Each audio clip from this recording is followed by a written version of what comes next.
Hello guys, this is James here. I am just going to be showing my graded Magic the Gathering collection so far. And I'm pretty new to grading cards for Magic the Gathering Graded MTG. You should also check out Graded MTG on YouTube. He doesn't know about me, but he's a great guy, great collector. Really love his channel, but I'm a newbie and I really hope to grow my collection. But for now, I want to show you guys what I'm grading, what I'm drawn to, and I want to hear back from you guys on your opinion on some of these cards, some of the future graded MTG. So the first one I want to talk about is this card right here. It's a 9, but it's a foil Leovold Emissary of Trust. I pulled this card myself from a pack. This is a great example as to how pack fresh cards are not necessarily going to be PSA 10s, BGS 9.5s. They're not even guaranteed to be PSA 8s. That's part of the reason things are so up in the air when you go grade cards. It's a lot more you get more self-satisfaction when you pull a card yourself and then grade it. But sometimes it is better to just buy a card with a near mint type. It's going to be very hard to find just a mint out there, but a near mint card is sometimes better to buy outright raw than trying to pull it in a pack. I graded this card because before the banning in Commander, I played Leovold Emissary of Trust as my commander, and I thought it would be really cool to have a graded card as my commander because you put him on the side of your deck in Commander, and that was really cool. Of course, I had a raw non-foil copy of him put to the side in case I needed to do something with some kind of card effect about shuffling him into my deck or putting him into the graveyard or whatever, but it was really cool when I was able to play him. Okay.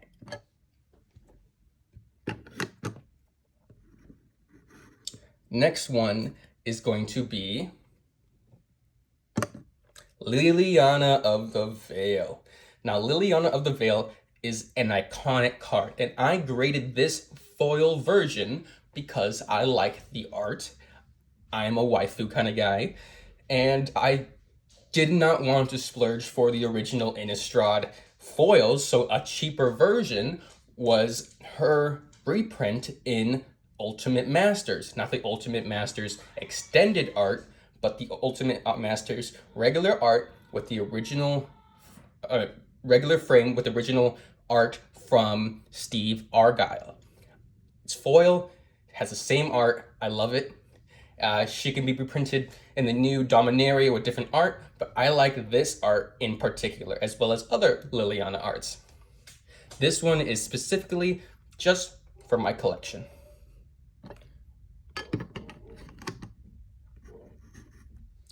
Next one is going to be rather poor grade.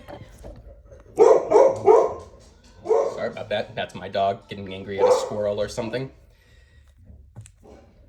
But the next one is an Alpha Hurricane. Going to be honest, I thought this card was going to get a better grade when I sent it in. I knew it was off center, I knew it had edge marks, but I thought it was pretty good. It got a 5. 5 is definitely not something I would get graded if I thought if it's going to be a 5. It's usually 7 or up, at the minimum 7. But I kept it like this, and I keep the card because it's my first and only alpha card. And with alpha cards, it's very common to have click beta cards, inking, or just really, really shady stuff going on. So having the verification by PSA that this is an indeed alpha card, it is not altered in any way, is something I think is pretty nice to have, especially nowadays.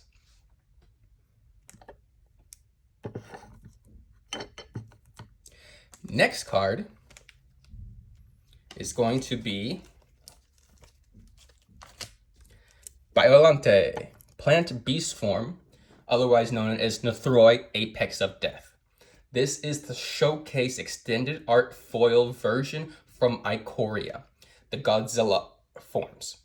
This card I pulled myself, and I am partial to Godzilla cards. Now, I would eventually like to get the rest, but since I pulled this myself, I wanted to grade it, and I graded this card. I just like Godzilla cards, and it seems like a good set of cards to go and try to grade.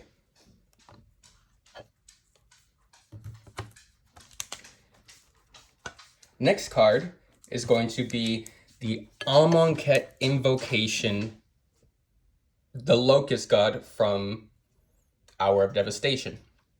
Now, these masterpiece cards from the Kaladesh block, from the Zendikar block, from the Amonkhet block, these original masterpieces were so difficult to get and very often not made in great condition. They had weird corners, the edging was off. I really do like the Amonkhet Invocations because they're so different from general Magic cards. I mean, nowadays they have 1,001 different variants, especially with the secret layers and all these like showcase versions and all these collector boxes. But back then, these weird framed cards were so special that I thought, hey, I want to get eventually a PSA 10 version of an Amonkhet Invocation, a Kaladesh Invention, and a Zendikar Expedition. So this is the first one. I pulled this one myself, and I graded it myself. So I'm very happy with this. Next, we're going to be going into BGS. This is a BGS 9 Sarah's Sanctum. This is with centering 9.5, edges 9, corners 9, and surface 9.5. I thought that this had a good chance at a 9.5. I picked this up raw, and I graded it myself. I am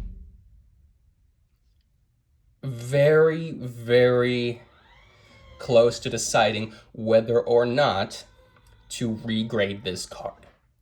I think it is a very good candidate. The edges were considered a 9, and the corners were considered a 9. It just needs 1/2 grade on either corners or edges to go up to be considered a 9.5. I think it has a good chance, but with BGS's customer service and their website being less than desirable, I may hold off on that for now. But I like this card a lot. I love the Urza Saga lands, and eventually I would love to have Gaia's Cradle, Sarah's Sanctum, and Tolarian Academy in BGS 9.5 at least. Of course, I would love BGS 10s, but they are harder than most people would realize to grade. Now, my final card is going to be a BGS 9.5 Gaia's Cradle. It is a quad 9.5, meaning it has 9.5 subgrades on its centering, edges, corners, and surface. I thought this card had a good chance at a 10. It would need a 10 subgrade, so 0.5 higher on at least 2 more subgrades to get that 10 BGS 10 pristine grading. I know, I guess when you go in and grade a card, you are definitely partial to that card and what you want that grade to be. I looked it up. There is not a single BGS 10 Gaia's Cradle. There is only BGS 9.5 and below. Many Magic the Gathering players consider a BGS 9.5 to be around equal, depending on the subgrades, to a PSA 10. So if you have a PSA 10, you could equate it to a BGS 9.5, and a BGS 10 would be a more desirable card than a PSA 10. I thought this was going to get the BGS 10. I am hesitant on sending this in for a regrade, because if they think that it's lower, I don't know if I want to take that chance on having it lose a 9.5 to a 9, or even turning into a 9 BGS 9 card. But it is 9.5 on every single subgrade. And maybe you guys can take a look and think for yourself.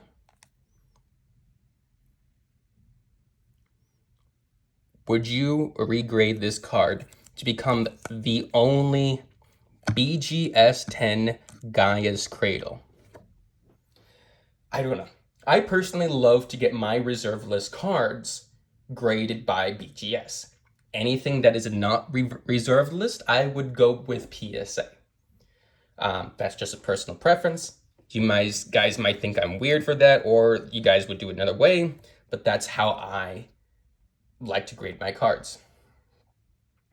Now, what I would like to know is which one of these cards is what you think your favorite. Which one do you think is weird for me to grade? I know there's many people out there that do not like graded Magic cards because they think that Magic cards should be played with, not graded, not invested in or whatever, but I like the chase of finding classic Magic the Gathering cards in really high condition. So tell me, are you guys also chasing a Liliana of the Veil foil in PSA 10? Or you guys going for old reserve list cards like a Gaia's Cradle or Sarah's Sanctum? If you guys are looking for other Magic the Gathering graded card videos, I really suggest that you check out Graded MTG's videos. He has a much higher selection of videos and a much more in-depth outlook through the market. Thank you for watching this video, and if you guys have any questions or if you have any comments, I would love to read them. Just comment down below and I will check them out and I will reply to them, because I do not have that many viewers or followers. I'll reply to them when I see them. Thank you guys for watching. Have a good day.